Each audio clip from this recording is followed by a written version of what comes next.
Welcome guys to my channel. I'm here to teach you on how to cut a senator dress. So if you haven't subscribed to my channel, please kindly subscribe to my channel and press the like button so that it will be shared to other people as well. If you are a returning subscriber, thank you very much for subscribing to my channel, and your business will flourish from glory to glory. Thank you. So first of all, you lay down your fabric like so, and all you need to do is to take the biggest measurement, which is the chest measurement. You divide it into 4, and in this case my chest measurement is 44, which is supposed to be 11, but I'm going to add some certain allowances, which includes the ease allowance and the sewing allowance. Plus this shirt, I want to make uh a kind of slit. It's not really a slit, but I don't know what to call it, sorry, forgive me. It's so I will just take out all the measurements and put it there. Okay, I will not call it a slit, it's a pleat. I will create like a pleat, a closed pleat at the front. So first of all, I will take the length, the actual length of my dress, which is 32 in this instance. Then I'll add about 3 inches for hemming allowance. Then I mark that.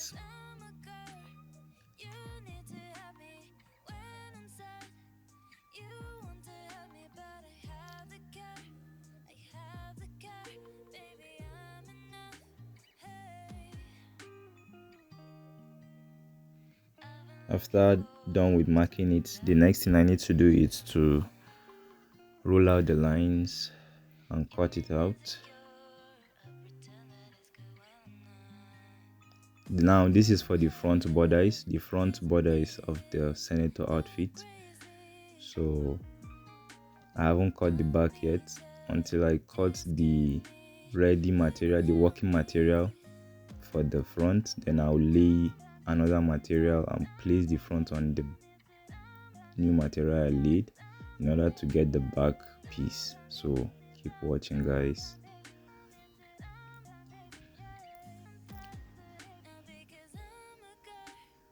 So now I'm done cutting the front borders.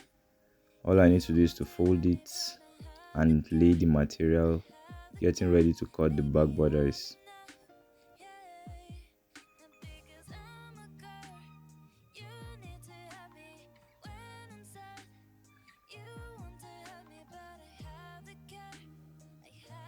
Mind you, there are other methods of cutting senator outfits, but this is what works for me.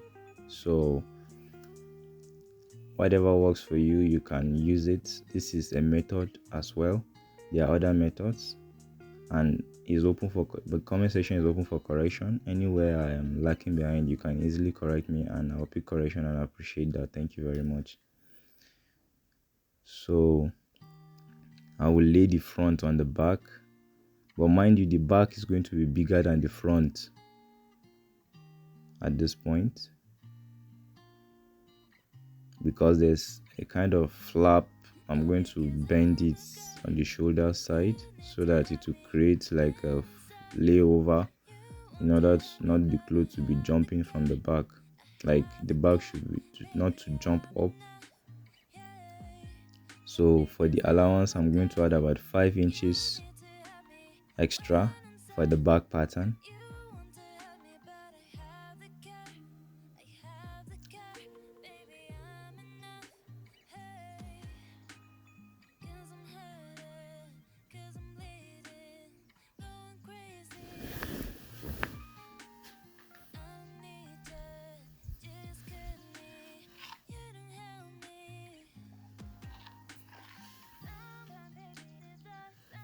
Please guys, give this video a thumbs up and also subscribe to my channel if you haven't subscribed. Thank you. So after marking out the 5 inches extra added, I roll it out and then I cut the fabric exactly with the front. For the side edges, no extra added, only the down.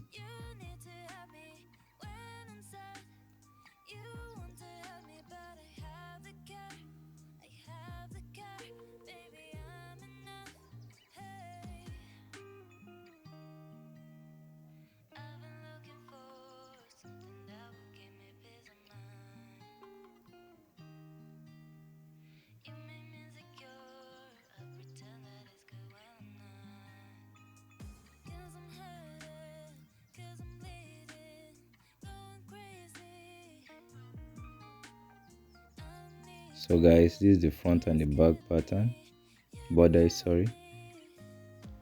So all you need to do is to drag the front borders, but before I do that, I would love to iron to create a crease at the middle. Reason for this crease is to have the middle point so that I can work with my plackets and other necessary things I'm going to attach to the clothes. Now all you need to do is you drag the front borders, but before you do that, you slant the shoulder with about, in this case I'm going to slant it with about 4 inches.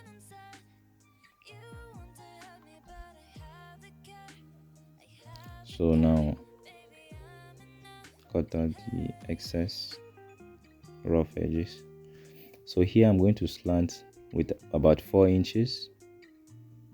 Now this depends on the client you're working on. If the client is having a slanted shoulder and a broad shoulder, you ought to slant it about 4 inches or more. But if the client is having like a straight shoulder, you can reduce with 3.5 or 3 inches, but the minimum I go is 3 inches for adults. So you slant it like so, and you cut all together, both the front and the back pattern. You cut them all together through using that slanted line you did. So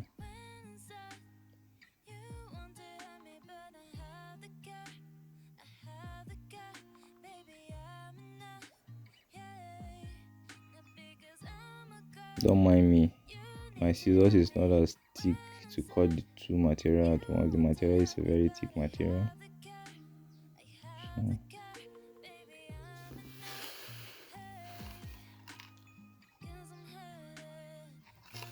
So when you are done cutting, all you need to do is to drag the front borders to meet exactly at that 5 inches you added on below.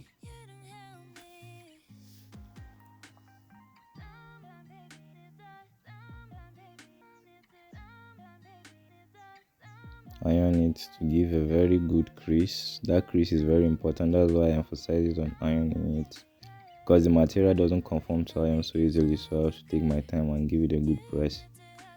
So sorry guys for the delay. So all you need to do is to drag the front borders to meet exactly at the back borders below, the 5 inches you created. And after that, I'll mark about half inch on that slanted line, so that when I fold that 5 inches I added, it will overlap directly on the half inch. It will overlap at exactly half inch.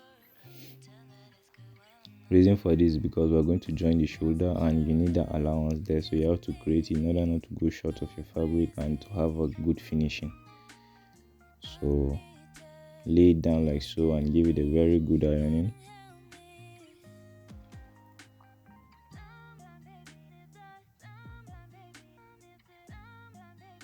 Just take your time and iron it to lay properly well.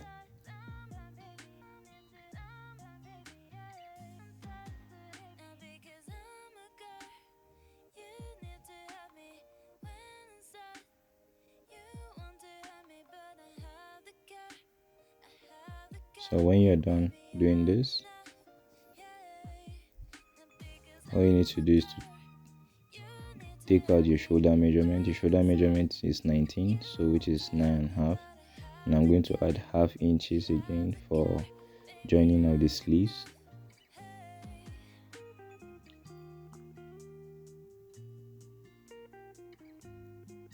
So now I use the shoulder measurement divided by 2 to get my armhole circumference.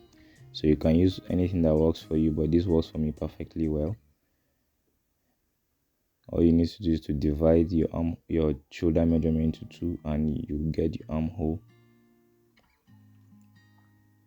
circumference.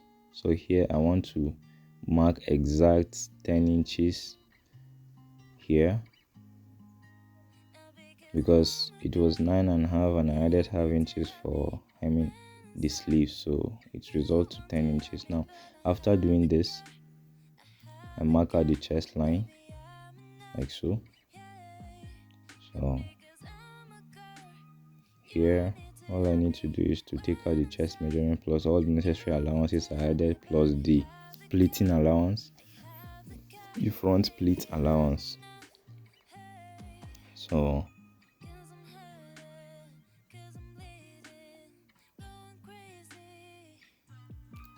here you put your chest measurement, your chest circumference. My chest is 11. I added some few inches for both the ease allowance and the sewing allowance at the side plus the pleat allowance. I just need a little for the pleat, so I'll still add about 1.5 inches for the pleat.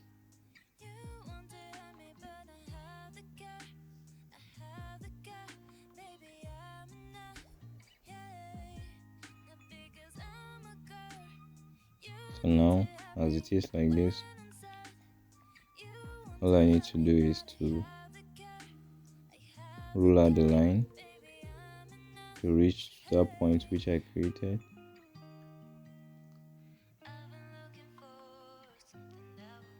And here for the armhole, I will divide the armhole into two. Then at the center part, I will add about 1 inch inwards. So before I do that, I will check the length of my dress. Then I'll mark out the complete length, leaving out the hemming allowance.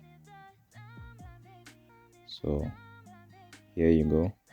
So you do that on the other side, and you just take out the hemming allowance from there. So in that case, you have 3 inches as your hemming allowance. So there you go.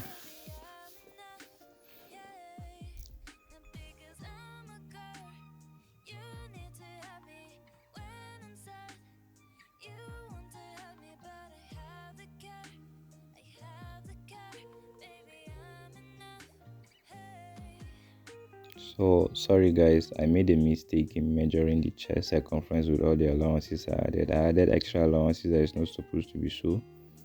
So I just corrected and minus about 1.5, the last 1.5 inches I added. That's why I cleaned the chalk and decided to draw another one.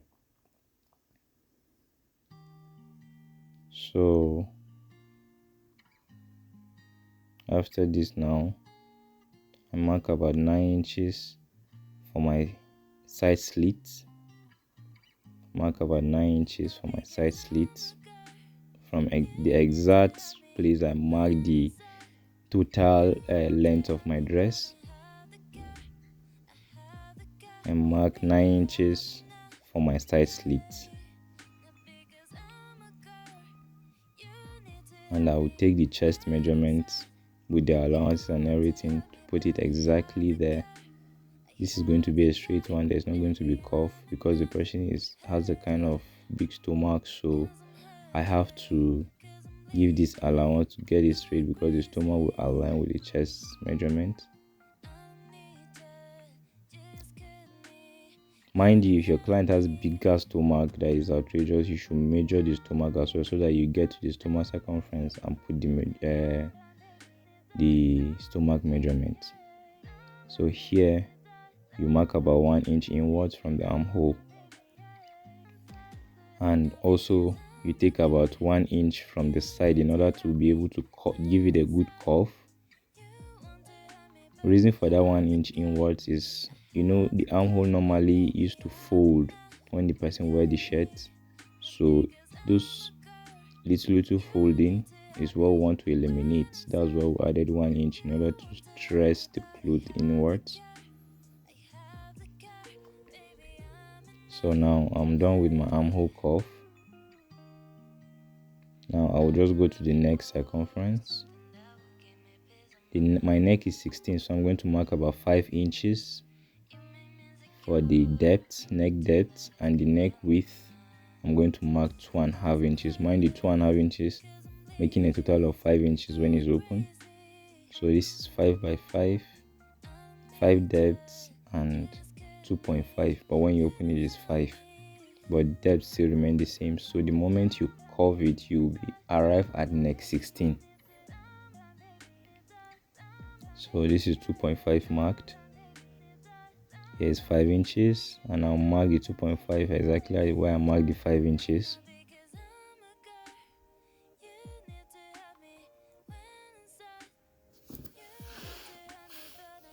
Then I'll curve.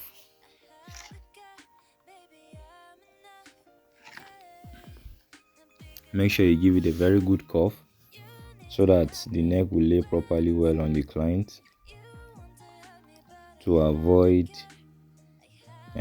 choking neck or improper balanced neck.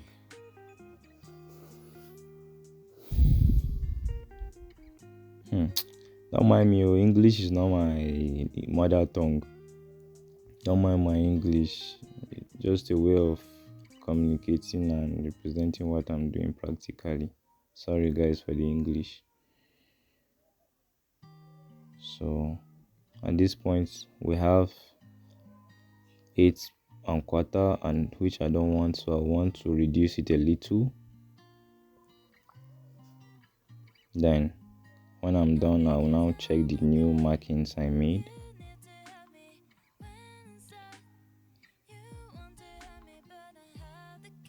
So here we have 8 inches on the dot, which makes our neck 16.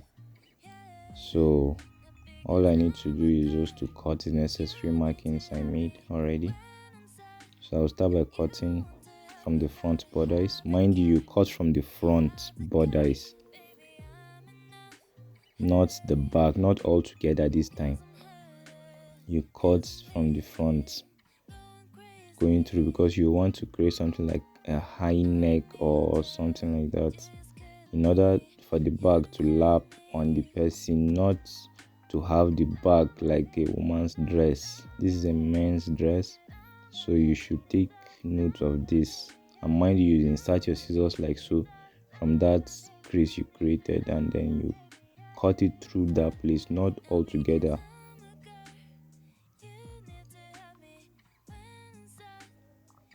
Make sure it's laid properly well.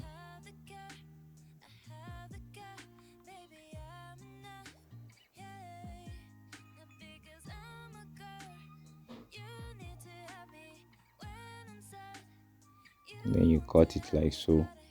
So now you're done cutting the neck. You see what I'm talking about? You're not going to cut this exact place. All you need to do is just to cut from the front borders up and have this high neck from the back. So all you need to do is to mark about like ½ inch from that place in order for the back to relax properly well on the neck. So then you now slant it and create a little curve to the high neck. Make sure you do it properly well. The reason for this is sometimes the neck will be hanging on the person's neck. It won't balance that way, so creating this will make the neck balance when you're done piping the neck.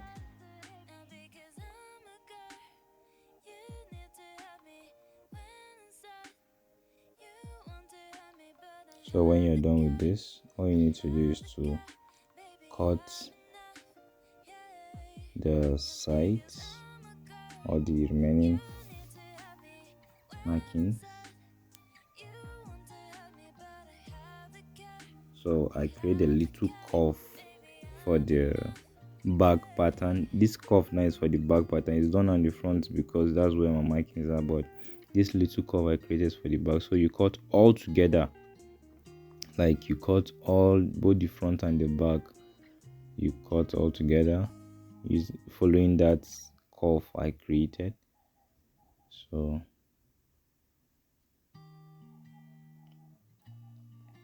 cut it like so.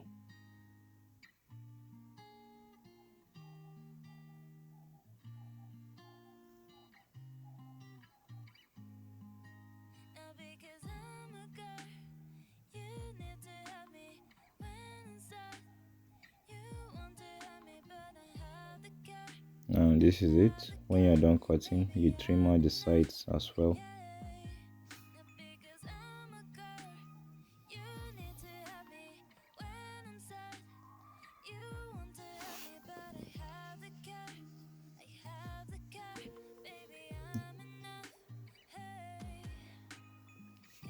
Then you cut the sides like so.